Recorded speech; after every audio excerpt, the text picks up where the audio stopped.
સુરત પાલિકાની મુખ્ય કચેરીનો ચીફ એકાઉન્ટન્ટ અને પટાવાળો 2.50 લાખની લાંચ કેસમાં ઝડપાયા.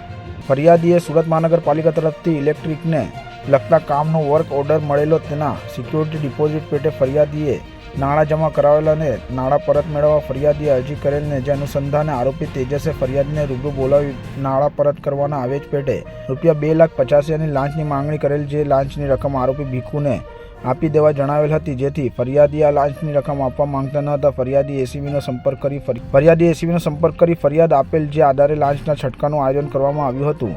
આ કામના આરોપી ભીખુનાએ લાંચના છટકા દરમિયાન ફરિયાદી પાસેથી લાંચની રકમ સ્વીકારી તથા આરોપી તેજસનાએ પણ લાંચના છટકા દરમિયાન ફરિયાદી સાથે હેતુલક્ષી વાતચીત કરી આરોપી ભીખુ લાંચની રકમ સ્વીકારી સ્થળ પર પકડાઈ ગયેલ. ઉપરોક્ત બંને આરોપીઓને એસીબીએ ડિટેન કરી આગળની કાર્યવાહી હાથ ધરી હતી.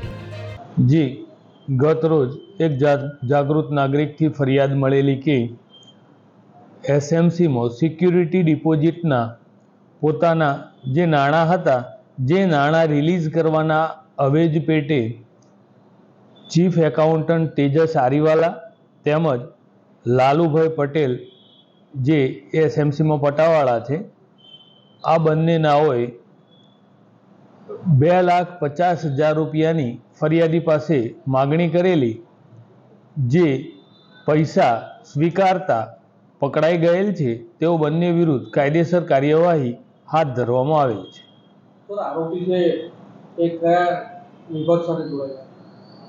આરોપી તેજસ આરીવાલા ચીફ એકાઉન્ટન્ટ છે મુગલીસરા એસએમસીમાં, તથા લાલુ પટેલ એ